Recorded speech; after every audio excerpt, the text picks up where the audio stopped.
말씀 가지고 하나가 되게 하려 함이니이다 하는 제목으로 말씀의 은혜를 나누기 원합니다. 제가 예전에 어떤 잡지에서 읽은 것 중에 기억나는 이야기가, 오래전 한국에서 어떤 병원에서 새로운 어떤 유전자 암 치료법이 발견이 돼가지고 그것을 임상 실험을 한다는 것을 공개 모집을 하는 이야기를 했다고 합니다.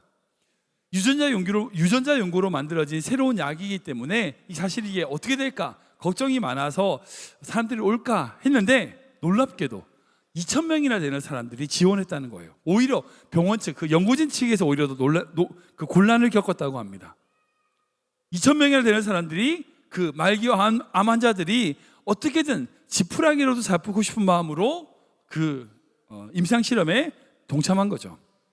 솔직히 그 약이 얼마나 효과가 있는지, 얼마나 뭐 한지 다 판명은 안 됐지만, 정말 지푸라기로도 잡는 심정으로 부작용이 생길 수 있지만 그럼에도 불구하고 그 위험 부담을 안고 지원을 했다는 거예요.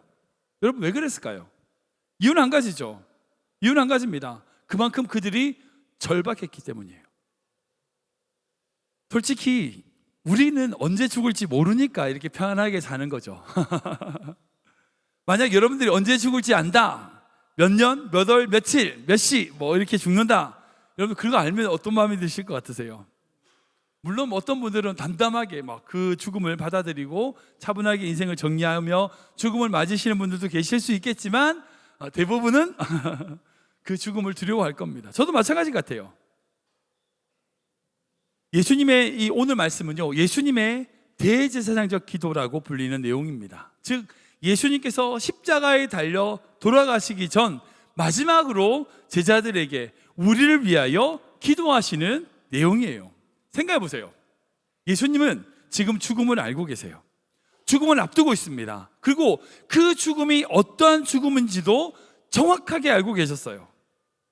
가장 끔찍한, 가장 참혹한 사형의 도구인 십자가 위에서 처절하게 죽어야 한다는 사실을 예수님은 알고 계시는 상황이에요. 그걸 아시는 상황 속에서 제자들을 위하여 기도하신 내용인 거예요. 여러분, 하나님이신 예수님께서 이 땅에 오셨습니다. 참 인간으로 오셨어요. 즉 예수님은 우리와 같은 육신을 가지고 계셨어요. 그런 예수님이라면 여러분, 그런 죽음이 두렵지 않았을까요? 두렵지 않았을까요? 근데 그런 처참한 죽음을 기꺼이 받아들이고 어떻게 가실 수 있었을까요? 그리고 우리를 위하여 어떻게 이렇게 기도하실 수 있을까요? 여러분의 삶의 모습은 어떻습니까? 죽음이 아니라 조그마한 문제만 있어도요, 안달복달하고 분주하고 넘어지고, 우리가 그런 모습을 가질 때가 얼마나 많이 있습니까? 죽음을 앞두고 계신 그 예수님께서 기도를 하는 모습을 통하여 우리가 가져야 될 믿음의 모습이 무엇인지 좀 생각해 보기 원하는데요, 먼저 예수의 모습을 볼까요? 우리 1절 말씀 보겠습니다. 같이 읽겠습니다. 시작. 예수께서 이 말씀을 하시고 눈을 들어 하늘을 우러러 이르시되, 아버지여 때가 이르렀사오니 아들을 영화롭게 하사 아들로 아버지를 영화롭게 하게 하옵소서. 아멘. 예수님께서 이렇게 기도를 시작하시는데 여기서 중요한 두 가지 문장이 있습니다. 첫 번째는 영화롭게 하옵시며 라고 한 것과, 첫 번째로 눈을 들어 하늘을 우러러 라는 표현이에요. 먼저 여기서 영화롭게 라는 것은요, 바로 예수님께서 십자가에 달려 죽으시는 것에 대하여 말씀하십니다. 여러분 생각해 보세요. 어떻게 십자가에 달려 죽으시는 것이 영광일까요? 영광 아니잖아요. 여러분, 그런데 이 사실을 깨닫는 것이 너무나 중요해요.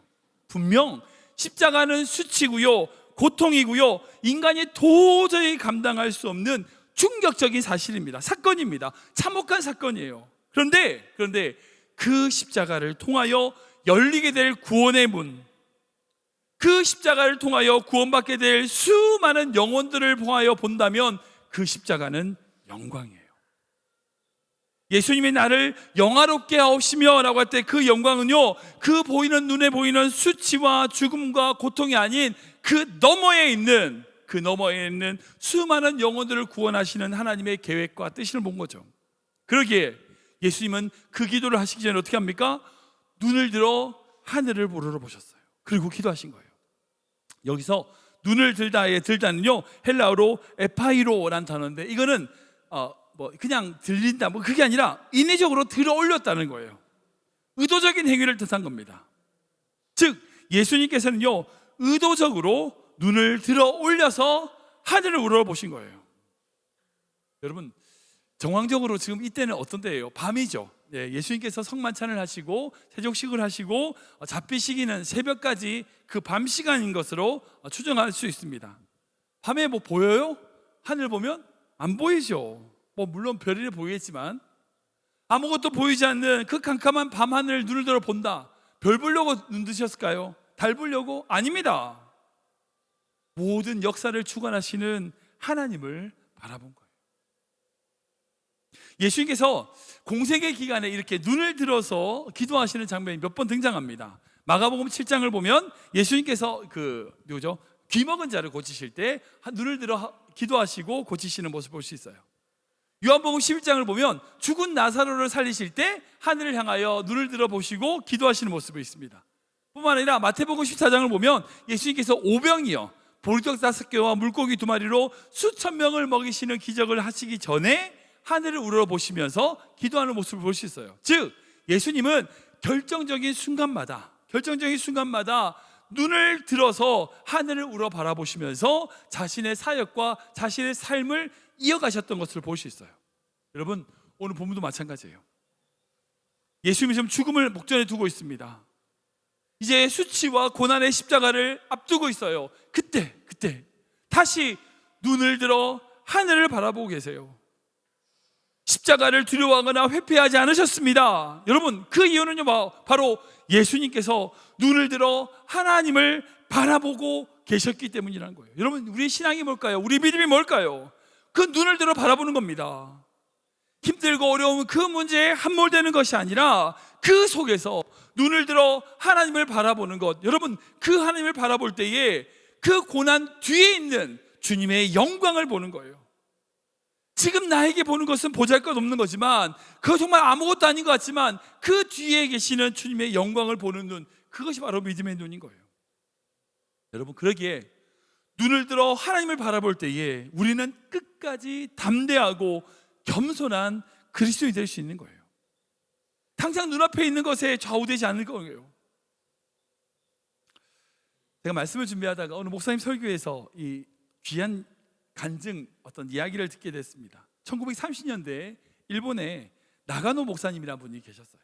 이분은요, 그리스도인이 단 한 명도 없는 가나지와 부근의 개척교회를 시작하셨다고 합니다. 이 가나지와가 이제 일본 북쪽에 있는 지역인데 정말 교인이 하나도 없어요. 그래서 개척교회를 했는데 아무도 안 와요. 한 달 지나면 올까? 6개월이 지나도 1년이 지나도 2년이 지나도 아무도 안 와요. 근데 이 목사님은 단 한 번도 예배를 거르지 않고 전도도 하시면서 그 교회를 꾸준하게 이끌어 가셨습니다. 예배 참석자는 그분의 목사님의 아내와 자녀뿐이었어요. 생각해 보세요. 만약 여러분들 그런 상황이라 쳐보세요. 제가 저를 생각하면 어떻게 할까요? 2년, 3년, 몇 년을 사역했는데 아무런 열매가 없어. 아무도 안 와. 하나님 뜻이 아닌가 보다. 다른 곳으로 옮기든지 철수하든지 하지 않을까요? 그러나 그 목사님은 그곳에 분명히 하나님이 부르셨다라고 하는 확신을 가지고 5년이나, 무려 5년이나 그 교회를 지켰어요. 마침내 5년 만에 교인 한 명이 찾아왔어요. 어떤 젊은 청년이 예배 시간에 교회 문을 열고 들어온 거예요. 얼마나 기뻤을까요?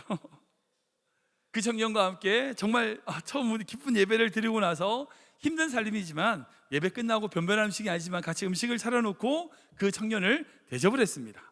그리고 식사를 하면서 교제를 하려고 식사를 하려고 이야기를 나누는 도중에 갑자기 그 청년이 그 차려놓은 창 위에 피를 막 토하는 거예요. 결핵 환자였어요. 당시 의술이 발달되지 않았던 그 상황 속에서 결핵은요, 전염병이 정말 높은 무서운 병이었습니다. 근데 그 나가노 목사님은 5년 만에 온 정도잖아요. 그 청년을 내쫓지 않고요, 극진히 그거 있는 모든 것 다 쓸어서 정리하고 새로 밥을 차려서 극진히 보살펴 주었습니다. 그리고 그 청년의 이야기를 듣게 됐어요. 그 청년이 어떤 청년이냐? 바로 어떤 유력한 정치인의 혼외자였어요. 그러니까 정실 부인이 아니라 첩의 아들인 거죠. 유명한 정치인의 첩의 아들이다 보니까 정말 똑똑하고 공부를 잘하는데 할 수 있는 게 없어요. 왜? 자기의 존재가 드러나면 안 되니까. 아무것도 할 수 없어서 방황하고 있었어요. 그때 마침 어떤 분이 교회를 소개해주고 복음을 전해줘서 교회 가면 내가 어떻게 될 수 있을 것 같다라고 하고 교회를 갔는데 너무 많은 사람들이 환영해 주는 거예요. 감사한 거죠. 너무 감사했어요. 근데 하나님이 그 청년을 가만히 두지 않고 결핵이라고 하는 무서운 병을 걸리게 하셨어요. 그때 자기가 다니던 교회에 결핵 환자로서 가게 되니까 사람들 어때요? 다 피하는 거예요. 다 도망가는 거예요. 그때 이 청년이 어릴 때 받았던 소외감, 그 교회 안에서 느낀 거예요. 교회도 가짜구나. 예수님? 그거 뭐 있어? 예수님은 없다. 가짜다. 라고 이야기를 하는 와중에 어떤 사람이 어디죠? 그쪽에 있는 나가노 목사님을 찾아가 보라. 이런 얘기를 하게 됩니다. 그리고 정말 예수님이 진짜인지 아닌지 확인해 보자는 차원에서 그 나가노 목사님을 찾아간 거예요. 평생 정치인의 혼외자라고 손가락질 당하고 소외당하고 교회에서 좀 환영받는가 했더니 결핵 걸렸다고 교회에서도 소외받았던 이 청년이 나가노 목사님을 만난 이후에 예수님의 사랑과 은혜를 다시금 경험하게 됩니다. 그 청년이 누구냐면 바로 일본 빈민의 아버지였던 가가와 도요이코 목사님이었어요. 여러분, 얼핏 보면 5년 동안 아무런 교회 성장이 없어서 이 나가노 목사님은 실패한 목회자죠. 그럴까요? 결코 그렇지 않습니다. 나가노 목사님이 없었으면 일본 빈민의 사역을 하는 그 가가와 도요이코 목사님이 존재하지 않았고, 그 가가와 목사님이 안 계셨다면 수많은 일본 빈민들이 구원받는 역사는 불가능했을 거예요. 우리가 보고 있는 것이 전부가 아니에요. 눈을 들어 하나님의 놀라운 역사를 바라봐야 되는 겁니다. 많은 성도들이 자기 앞에 있는 것만 보고 그것에 일비해요. 그러면 안 되는 거예요. 어떤 문제가 있든지 어떤 고난이 있든지 그것을 통하여 일하실 주님을 바라보는 것, 여러분, 그것이 우리의 믿음이에요. 십자가만을 보는 것이 아니라 그 십자가 너머에 구원받게 될 수많은 영혼들을 예수님이 바라보셨기 때문에 예수님은 담대히 십자가 앞에 나아갈 수 있었어요. 마찬가지로 이 나가노 목사님도요, 5년 동안 단 한 명의 교인이 없는 교회를 지킬 수 있었던 것은 눈을 들어 하느님을 바라보는 목회자였기 때문이라는 거예요. 자기가 있는 이곳에서 하나님이 보내셨다면 반드시 할 일이 있다. 아무리 하찮고 아무리 보잘것없는 일이라도 반드시 이 일을 통하여 하나님의 놀라운 역사가 이루어질 것이다 라고 믿는 거죠. 우리가 모든 성도님들이 그런 믿음으로 사시길 축원합니다. 지금 여러분들에게 있는 그 환경에 함몰되는 것이 아니라 눈을 들어 주님의 역사를 바라보는 믿음의 성도 되시길 주님으로 축원합니다. 그리고 그 예수님은 쭉 기도를 17장에 하시는 것을 보게 돼요. 그 10장의 기도를 보면요, 크게 세 부분으로 나눌 수 있습니다. 1절부터 5절까지는 예수님 자신을 위한 기도를, 영광을 받게 해달라는 기도를 하시는 것을 보게 되고요, 6절부터 19절까지는 지금 예수님과 함께 있는 제자들을 위한 기도를 하세요. 여기에 보전하시고 거룩하게 하시고 기뻐하시고 여러 내용으로 기도하십니다. 그리고 20절부터 26절까지 우리가 읽었던 그 본문은요, 예수님이 제자들이 아닌 제자들이 복음을 전함으로 예수님을 믿게 되는 자들을 위하여 기도하신 거예요. 감사한 것은 이 20절부터 등장하는 모든 기도가 누구를 위한 기도냐면 바로 우리를 위한 기도예요. 우리를 위한 기도. 20절 말씀 볼까요? 같이 읽겠습니다. 20절 말씀 시작. 내가 비옵는 것은 이 사람들만 위함이 아니요 또 그들의 말로 말미암아 나를 믿는 사람들도 위함이니. 아멘. 예수님께서 뭐라고 하시냐면 이 사람들, 즉 제자들만이 아니라 이 제자들이 전함으로 말미암아 나를 믿게 되는 이 사람들을 위하여 내가 기도합니다 라는 거예요. 여러분, 이 얼마나 감사해요. 얼마나 감사해요. 우리가 읽고 있는 요한복음 27장은요, 예수님께서 그 당시 제자들뿐 아니라 2000년이 지난 지금 클리브랜드 한의장로교회 모든 성도들을 위한 기도인 줄 믿으시기 바랍니다. 사실 이 17장의 기도들을 보면요, 너무 귀한 기도들이 많아요. 그래서 어느 한 것 하나 버릴 것이 없는 너무나 귀한 기도인데, 혹시 나중에 기회가 되면 제가 나누도록 하겠습니다. 근데 그 중에서 그 여러 가지 기도들이 있지만 그 중에서 딱 한 가지만, 제일 중요한 예수님의 기도가 뭐냐라고 한다면 바로 하나됨이에요. 하나 되게 하소서라는 거예요. 아까 말씀처럼 6절부터 19절까지는 제자들을 위한 기도인데, 제자들을 위해 기도하실 때도 하나 되게 해달라고 기도하시거든요. 12절 말씀 볼까요? 시작. 나는 세상에 더 있지 아니하오나 그들은 세상에 있어 없고 나는 아버지께로 가옵나니 거룩하신 아버지여 내게 주신 아버지의 이름으로 그들을 보전하사 우리와 같이 그들도 하나가 되게 하옵소서. 아멘. 제자들을 위해서 기도하는 여러 기도들이 있는데 그 중에 한 가지가 뭐냐면 보존하시고 거룩하게 하시고 기쁨을 누리게 하시고 등등 여러 가지가 있는데 그 중에 핵심이 뭐냐면 하나님과 내가 하나 된 것처럼 이들도 하나가 되게 하여 주시옵소서라는 거예요.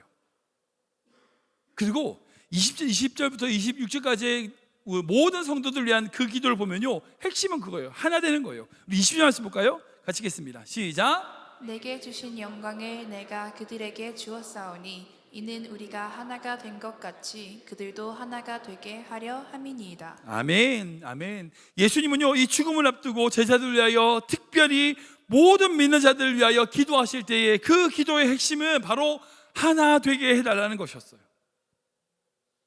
왜 이렇게 기도하셨을까요? 왜 그렇게 하셨을까요? 그만큼 하나 되는 게 중요하다는 것이고요, 그만큼 하나 되는 게 어렵다는 거예요. 어렵다는 거예요. 예수님께서 이제 죽음을 앞두고 유언 같은 말씀을 하시잖아요. 그 유언을 통하여 하셨던 간절한 기도가 뭐냐면 우리로 하여금 하나 되는 거예요. 하나 되는 거예요. 그만큼 중요한 거예요. 여러분 생각해 보십시오. 사단이 최고로 원하는 게 뭘까요? 지금도 사단은요, 끊임없이 교회를 흔들고 가정을 흔들고, 왜 흔들까요? 이유는 한 가지입니다. 목표는 한 가지예요. 하나 되지 못하게 하는 거예요. 사단은요, 끊임없이 우리 가정을, 교회를, 성도들을 사이를 끊임없이 싸우고 미워하고 갈라지게 만듭니다. 작은 것 가지고 섭섭하게 하죠. 미워하고 갈등하게 하고 계속 분쟁을 만들어내요. 분열의 영이라고 하죠. 그 분열의 영으로 역사하여서 영적인 현실을 인식하지 못하게 합니다. 여러분, 그렇다면 우리가 그 사단의 공격에 대하여 어떻게 막아낼까요? 어떻게 이겨낼까요? 오늘 예수님의 이 기도를 통해 알 수 있어요. 우리가 어떤 노력이나 감정이 아니에요. 우리에게 확실한 영적인 무기 두 가지가 있습니다. 첫 번째는 뭐냐면 우리가 싸워야 될 그 영적 무기는 바로 십자가의 사랑이에요. 첫 번째 하나됨을 위한 영적인 무기는 십자가의 사랑이에요. 띄워줘야죠. 예. 예수님은 십자가에서 우리가 상상할 수 없는 정말 끔찍하고 비이상적인 그런 고통을 당하셨어요. 세상의 모든 죄를 짊어지신 그 일은요, 지옥에 갈 수밖에 없는 우리를 구원하기 위한 유일한 길이었어요. 여러분, 그게 바로 예수님의 그 십자가의 영광이죠. 만약 여러분들 누구가 정말 예수님이 여러분들을 정말 사랑하신다, 예수님이 십자가에 달리셨다는 것을 믿는다면요, 우리는 결코 싸울 수 없어요. 미워할 수 없어요. 용서하지 못할 때, 미워할 때 정말 잠깐 멈추고요, 뭘 봐야 돼요? 골고다의 십자가의 언덕에 십자가를 바라봐야 돼요. 그 십자가를 바라보면서 내가 이 죄를 위하여 죽었다라고 하시는 그 주님을 바라봐야 돼요. 여러분, 그러면요, 우리의 믿음이 무너지는 거죠. 여러분, 십자가의 사랑보다 더 강력한 무기는 없습니다. 무기는 없어요. 그 사랑이 우리 마음 가운데 차고 넘칠 때에 다른 사람의 허물이 작게 보이게 돼요. 하나됨을 위하여 영적인 무기가 십자가의 사랑이라면 또한 하나 되는 이유 역시 십자가의 사랑이에요. 우리 25절 말씀 볼까요? 23절 말씀 시작. 곧 내가 그들 안에 있고 아버지께서 내 안에 계시어 그들로 온전함을 이루어 하나가 되려 함은 아버지께서 나를 보내신 것과 또 나를 사랑하심 같이 그들도 사랑하신 것을 세상으로 알게 하려 함이로소이다. 아멘, 아멘. 우리가 그 하나됨을 지키기 위하여 싸울 수 있는 영적 무기가 십자가의 사랑인 것 동시에 우리가 하나 되어야 되는 이유 또한 십자가의 사랑이에요. 우리가 하나됨을 통하여 예수님이 이 세상을 사랑하시는 사랑을 보여줄 수 있는 거예요. 여러분, 우리가 하나 된다는 건요, 우리가 서로 사랑하는 것은요, 우리 이 세상을 향하여 예수님의 사랑을 보여주는 어떤 광고판과 같은 거예요. 많은 분들 그런 얘기 하잖아요. 교회 가보니 똑같더라. 사랑이 보이지 않으면요, 예수님의 사랑이 안 보여요. 우리가 서로 사랑하고 헌신하고 섬기고 하나 될 모습이 보여지면요, 예수님의 사랑도 드러나게 돼 있어요. 여러분, 우리가 할 일은 얼마나 내가 옳으냐를 주장하는 게 아니에요. 내가 얼마나 똑똑하고 내가 얼마나 바르고 내가 얼마나 정말 똑바르시고 내가 얼마나 말을 잘하고, 여러분 그게 아니에요.